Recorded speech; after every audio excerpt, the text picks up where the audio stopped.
Hey there, young person. Just got a few things to pick your brains about today. For the young Indian leadership, doesn't matter where you are. Things to avoid. These are the three things I would call things to avoid. Okay? Here we go. Number one, cynicism. And here, cynicism can arise out of many things, as we know. But I'm focusing myself here on the cynicism that arises in us as professionals in whatever field you are, which arises from the inability to let go of past hurts. Now, I'm speaking strictly from a professional sense, so it might be hurts arising from your personal life, from your family life, from the situation that you have economically, your job, everything else, right? It spills over. As we know, everything spills over to your job. Whatever you say is your personal life will carry over to your professional life. It's just a known thing. We are all humans, we're not robots, okay? So the cynicism that arises out of your inability to let go of your past hurts, be it even professionally. Let's just see that for a minute here. Professionally, okay?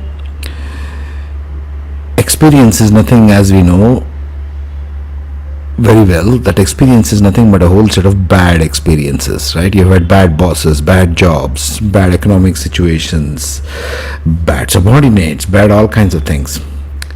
And you've had to learn through these difficult life situations at your workplace. Just take one area for a minute here.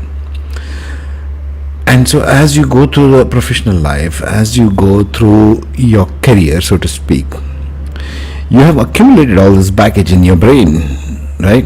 So the cynicism in all professionals, this is natural by the way, tends to have a build-up effect over a period of decades and years. Over the challenges of your life, personal and professional, you have developed a kind of a bank account, so to speak, of cynicism. Like, this will not work anymore. I don't think this will work. I've seen this number of times. This situation will repeat itself. No, don't go there. This will not happen. That's cynicism. You don't know whether some things will work or not, especially considering that you have made an enormous amount of experience. Chances are that you will get it right this time. But no, the mind plays a game saying, no, this can't work anymore. That will get in your way of your leadership. That will get in the way of your progress very strongly. Don't underestimate these three things I'm sharing. It's very strong and it's very deep and it's very deep rooted. And it will come with professional life because people tend to get cynical. This is why you find the older leaders, older folks in your organization, wherever you are, more cynical bent of mind. Skeptical bent of mind, cynical bent of mind. They're always being, no, this won't work, that won't work. They're all about 101 no's, yeah? Then a few of those leaders will still have it in them to retain a sense of positivity as opposed to cynicism. Those are very far and few in between. Now, the young India, the India that is taking off right now, you young people, yuppies, 18 to 40 years of age perhaps, who might be listening to this, you should think of this. Am I getting my cynicism, letting it get in my way of things? Do I constantly think of 10 things that will not work rather than the one that will work? You need to get your head in a washing machine if that's you, okay? What do I mean by that? Well, you got to read some positive stuff. You got to encourage your mind to think in terms of positivity, in terms of can do rather than cannot do. It's just that simple. All the billion-dollar self-help industry and everything these management gurus constantly keep spewing out as New York Times bestsellers is nothing but that. Let go of your cynicism. Practice some positivity in your life. Go learn a piece of musical instrument, or go learn a piece of dance or arts. Arts is the best form of liberating that negative cynicism. That's why I'm suggesting that as the first recourse. That's one thing. That's the first point. Get rid of cynicism. It will get in the way of your own progress and in your both in your personal as well as professional life. That's number one. Number two, incompetence. Well, incompetence can be in many areas, as we know, right? But here I'm talking about incompetence in a very specific area and very specific to the Indian corporate culture. And I've seen this a lot. Incompetence here, as in I'm referring to not your technical ability or your skill set, but I'm talking about unwillingness to appreciate. Now, this comes more from a deep rooted cultural background where we are, as kids, beaten to a pulp, and our self worth is basically squashed, right?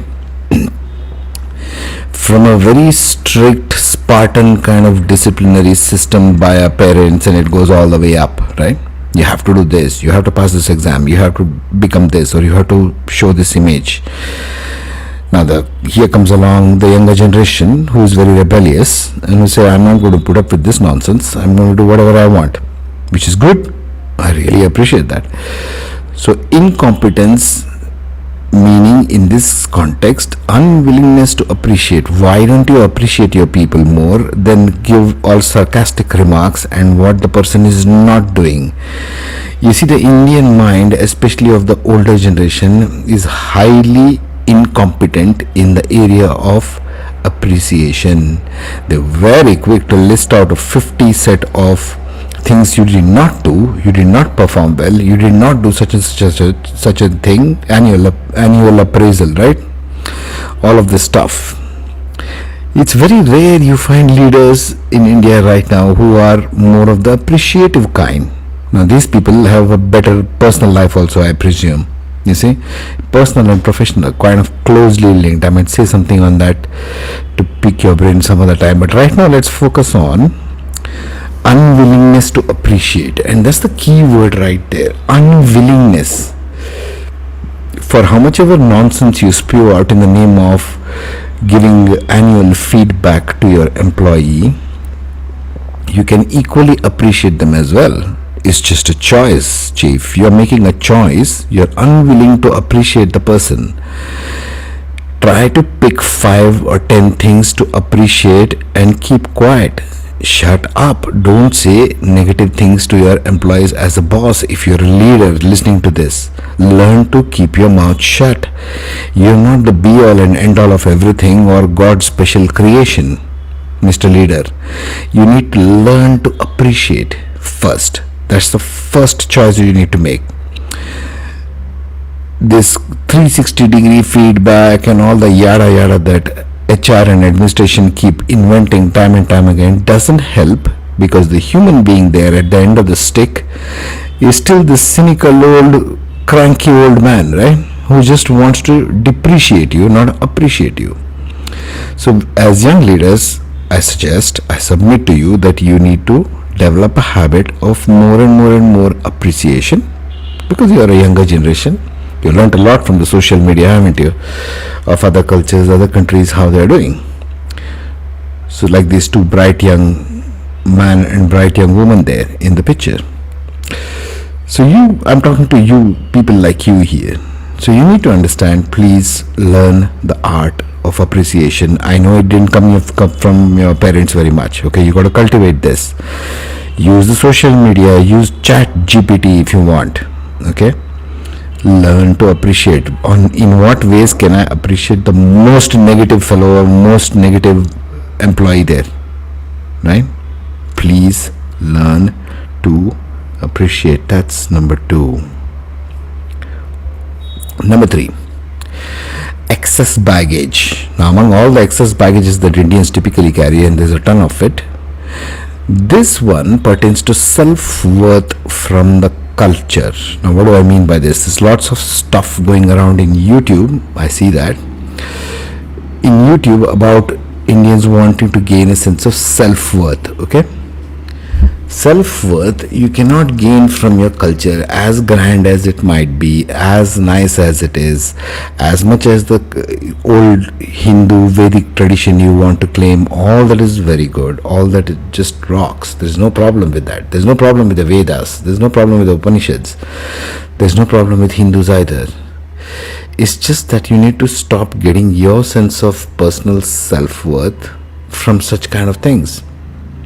You need to be able to start developing your own sense of self-worth in ways that are not specific to always getting it from a cultural perspective. You don't need that. You don't need to go there.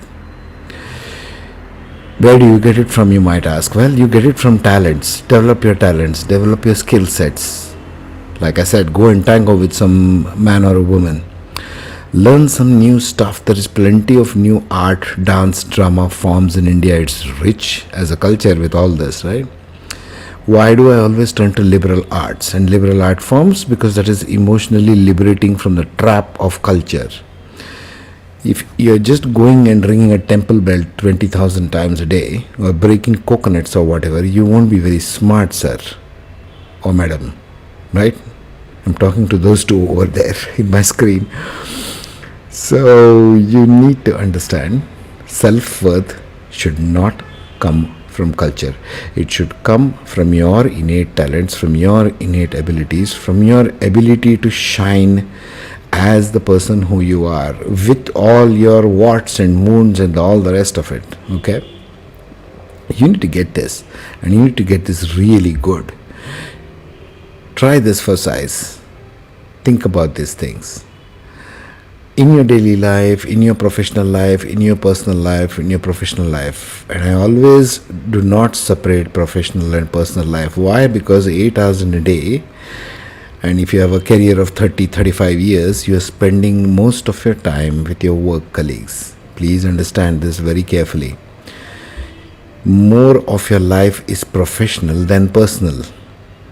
Doesn't matter how good your spouse is, how good your kids are, or how much grades they are getting. Stop sucking up self-worth from your children or from the culture or from the whatever faith you follow.